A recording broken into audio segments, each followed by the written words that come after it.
how's Negroni? What can I expect at Negroni Brothers versus Tev Media versus Raise the Bar? That's a good question, actually. So Tev Media currently is probably the least prioritized of my endeavors. Raise the Bar is where all the client work will live. Any tips and walkthroughs or anything like that, it's gonna all live through Raise the Bar. And then Negroni Bros is a dedicated channel for me and Tyler to get behind the bar together and do sometimes silly shit, other times show someone how to make a drink. Our target audience for that, so to speak, in like branding terms, is really more so catered to bartenders. And it's not that we're ever shutting out anyone who's not a bartender, but our goal is to cater entertaining content towards people that know what it's like to be behind the bar, because there's a lot of content creators who went the other direction, right? So Tyler and I are, or at least me first, I'm a bartender first, who endeavored to become a filmmaker afterwards. There's a lot of people who built audiences as influencers on social media, pursuing bar as a hobby only, which is great. They're doing fantastic. I don't knock the hustle. Yeah. But sometimes I feel like me, as someone who's lived that life, like literally, who has woken up in the middle of the night hearing, because I'm having a nightmare about the printer behind the bar never stopping printing tickets, no matter how hard I work or how many, like, I sometimes feel like that one hit for all the bartenders. Yeah. Bartenders, anybody who works in the kitchen, like you know that nightmare. You wake up, you just and you're working as hard as hell, but the thing just never stops. So, point being is that sometimes I find it a little hard to relate to that type of content where I know that people they don't know what it's like to be through those or live through that or work through that. And like I said, I'm not knocking it. I just want to approach it from the other side, So that's what Negroni Bros is about. And the other side of it, too, is, we kind of stumbled upon Negroni Bros as a joke. Every year, there's a week dedicated, known as Negroni Week, in the bar industry. And it's like a fundraiser, charitable, week-long event where bars and restaurants, or bars from around the world, if I'm not mistaken, can participate in the program and donate. They'll put a Negroni drink on their menu and donate X amount of profits to a charity, I believe. So last year, we did a little bit, Tyler and I, back to Clear Ice. He basically took a giant ice block. Well, not giant, but it was like this big. Yeah. He drilled 2 pukas into the top of them as shot glasses. And that was like it was his idea yet again. And he wanted us to make Negronis. We put them in there, and then we just like shoot it or drink it out of the same vessel together. I saw that video. Yeah, so that was where it was born. Okay. As a joke. And at the end of the video, we're literally like, "Do we just become Negroni Bros or something?" And that was a joke.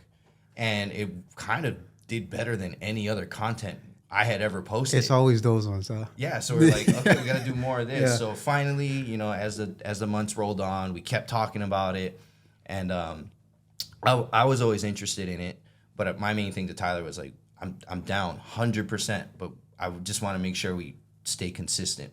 I don't want to start this and then, we just give up on it a couple months later because we have no systems in place. So I'm proud to say we got some of these systems in place. We're rolling. We shot last night for some stuff, and we're shooting in batches. We try to get one shoot in a month in his backyard. He's got the bar built out. The bar you see us working at is actually in Tyler's backyard. Okay.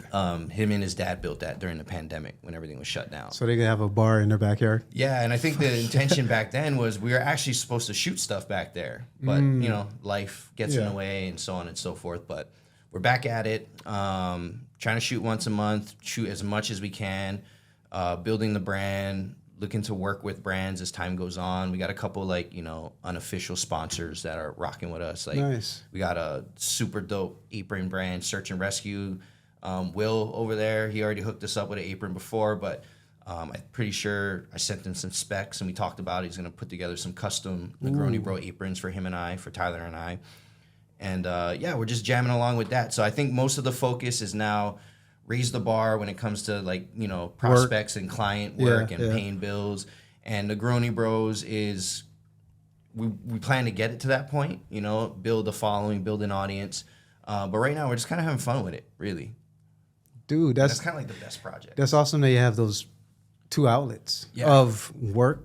I can provide with this, and then this is like fulfilling, and then it's blending into the point where that's the goal, right? To do the fulfilling thing that provides. To be, right?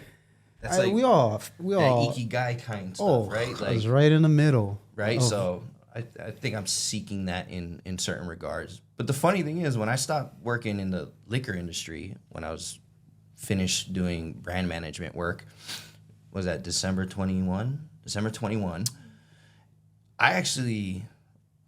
think I've ever said this on a public platform before, but when I left the rum brand, I actually wanted to get as far away from hospitality, bars as possible, which was part of the reason why I went through that cycle. You know, like I tried to avoid it, but it kept pulling me back in, right? So there you go.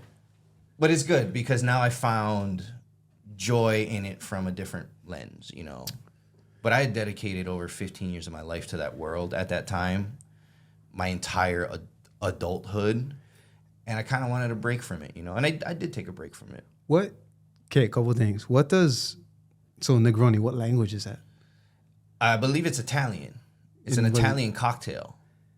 So the term Negroni is a cocktail name that I guess around the world people just have, when it's time to make that Italian cocktail, it's something that is like a vessel for giving, or what do you call it? Like for the crowdfunding, or that's just week. Yeah. So it's a week named after the cocktail. Got it. Yeah. So yeah, it's not a standalone. It's like compounded together. Okay, got it. And then the other thing is, I think now, as you know, you say you spent 15 years in the hospitality industry? Yeah, a little bit more actually, if I count like my dishwashing days. So add that in there. Yeah. many years, right? Yeah. It comes through the video. It translates in such that maybe it's observer bias because we're like similar and we know we see the same thing. We speak the language, yeah. But like if I'm watching something, it's food. Yeah. Like you can tell if like, oh, you're a good person, you make good videos, and then you decided to make good X videos. Yeah. Right? Yep. And if there's a following and audience, great, right? And then there's also the person who's like, I did X and now I'm making videos. Yeah. Right? Yeah. And so if you just happen to be like you know what I'm saying? Like I'm just now using this tool right here to be a window for something these last 15 plus years. That shows too, versus dope vid, but really, like if you were to, not to say like there's somebody who's like a gangster gonna check you, but you know, you know what I'm saying? Yeah, like, no, I know what you mean though. There's still those internet keyboard warriors out there who will make their opinions trying to expose. You know what I'm saying? But like, yeah, at the end of the day, both of them are good for each other. Yeah. You know what I'm saying? Both lanes. I didn't even think anything of it. You stopped. I was like, oh, he is saying both.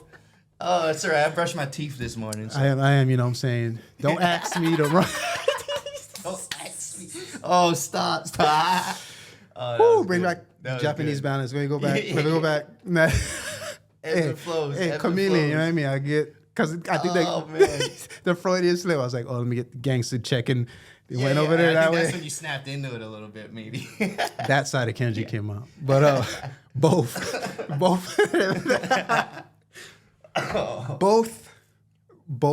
of these lanes, I think, are good for each other. Of course, and you know what? Like at the end of the day, you're creating a larger audience. Period. Yep. More windows for people to look through and see something that you overlap on.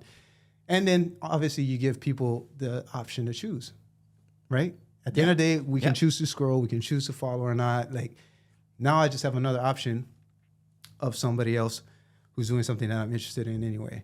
So the end, like I think it's a net positive, and the people who hate, like I don't know if it's hating or it's just artistic competitiveness.